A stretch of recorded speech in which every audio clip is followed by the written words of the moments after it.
Sou o Gabriel Preuí, sou professor e defensor das crianças e hoje nós vamos falar sobre o Enem, o Exame Nacional do Ensino Médio, que estão propondo aí uma loucura, hein? Estrangeiro fazer Enem fora do país e concorrer às mesmas vagas que um brasileiro. Saiu uma notícia aqui dizendo, que Enem 2026 pode ser aplicado em países do Mercosul, diz ministro. De acordo com Camilo Santana, a ideia é que a prova seja aplicada em português nas capitais da Argentina, do Uruguai e do Paraguai.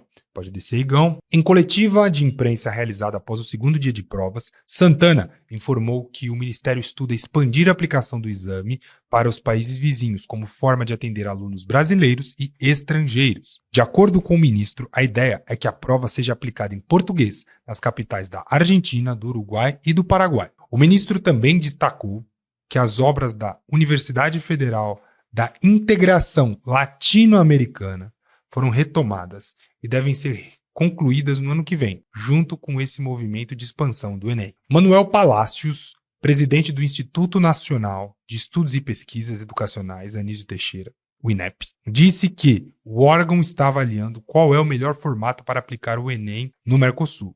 Abre aspas. É uma proposta que vamos examinar e tenho certeza que vamos encontrar um bom caminho para atender essa demanda e intensificar a integração. A expectativa é que os estudos de viabilidade sejam concluídos até o final de março do ano que vem, para que as informações de inscrição sejam divulgadas no edital do exame no primeiro semestre. Basicamente, o que está dizendo aqui é que eles querem expandir o Enem para fora do país, para alguns países aqui do Mercosul. E como eu vejo isso? Eu vejo isso mais uma vez, como uma tática do governo de esquerda de ampliar a doutrinação, beleza? Assim, vamos lá, galera. Eu não vejo isso como universalização do ensino. Vou te explicar o porquê que eu não vejo isso como universalização do ensino. Porque existem muitos brasileiros que não têm acesso à universidade. Então, beleza. Então, nós vamos construir novas universidades e integrar brasileiros nisso. O Enem, por si só, olha só, você tem um concurso para definir quem pode e quem não pode estudar numa faculdade pública. Isso é bizarro. Ah, Gabriel, mas não dá para todo mundo que quer estudar, senão não tem qualidade de aula. Mas o Brasil tem sim condição de investir dinheiro na expansão, na universalização. Quando a gente fala de universalizar algo, universalizar o ensino, por exemplo, nós estamos falando de todas as pessoas que quiserem ter acesso ao ensino, terem acesso ao ensino. Estamos falando de ampliar ao máximo. Pequena escala, média escala, larga escala, gradativo ou não. Nós estamos falando de ampliação. E, de fato, esse projeto amplia, mas ele amplia e mina as oportunidades do brasileiro. Porque quando você coloca um gringo nessa conta, quando você dá acesso ao ensino para um gringo, um cara que mora no Paraguai, na Argentina, entendeu? Para fazer uma prova brasileira e passar na universidade que vai ser ali uma universidade de integração, digamos assim, que muito provavelmente, é óbvio, já que envolve o Ministério brasileiro, envolve o governo brasileiro, vai ser custeado pelo Estado brasileiro. Óbvio, você está pagando para o gringo, basicamente, estudar no seu país. Qual o problema se o cara é capacitado?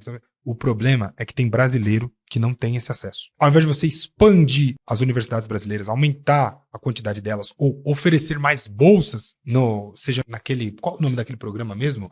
ProUni, FIES, essas coisas, né? Então, você poderia simplesmente aumentar as vagas nesses programas para atender melhor a sua população? Não. A preocupação do governo é essa aí, entendeu? E integrar o gringo. Eu acho que não. Existe um acordo feito. Procure sobre o Foro de São Paulo. Um acordo, um tratado latino-americano para espalhar o comunismo aqui. Eu vejo dessa maneira. Eles estão se aliando. A gente sabe muito bem que a universidade brasileira sempre foi fábrica, de esquerdistas. Sempre. Desde a ditadura militar, aí você pode ter certeza que foi bizarro. O quanto se formavam professores esquerdistas. E eu sempre falei isso, cara. O professor esquerdista, ele forma todos os profissionais esquerdistas. Porque se o professor ele é a base do ensino, ele te acompanha do ensino infantil até o ensino médio e depois no ensino superior, você ter o máximo de pessoas capacitadas com esse condicionamento ideológico é bom para espalhar essa ideologia. A criança passa mais tempo com o professor do que com o pai, em seu desenvolvimento inteiro. O adolescente também. E na fase adulta, ali, nos anos de formação na universidade, também. Então você vê, é uma condição que eles vão aplicando nas crianças, no adolescente, no adulto, para justamente pensar igual. Você pode até ter um pensamento divergente, uma coisa ali, mas no geral, na regra, a universidade ela tem um pensamento homogêneo e é de esquerda. É de esquerda, e se você vai contra isso, você sofre repressão. Você sofre vários tipos de repressão. Você pode sofrer repressão direta ou indireta. Como, por exemplo, uma repressão direta seria eu falar: nossa, esse pensamento seu tá errado, que absurdo, moleque burro. Isso é um pensamento direto, enquanto professor, por exemplo. Agora, outra coisa, um indireto, é tipo assim: e galera, o reaça chegou ali, ó. O reacionário chegou ali. Pronto, aí todo mundo. É um clima que te desconvida a dizer o que você pensa, se você não pensa junto com a corrente. Eu vejo isso como uma expansão do trabalho do governo para atingir esse objetivo aí, que eles têm em comum, esse tratado do Foro de São Paulo, há muitos anos atrás. Beleza? E o que você acha sobre isso? Deixe seus comentários aqui abaixo. Você apoia que o governo utilize do seu dinheiro para pagar estudos para estrangeiros, enquanto tem brasileiros aqui sem estudos, sem comida, sem acesso ao hospital, sem um monte de outras coisas? Deixa nos comentários que eu quero saber sua opinião. Curte esse vídeo, se inscreve no canal, ativa o sino para você receber todas as notificações. E eu vejo você amanhã.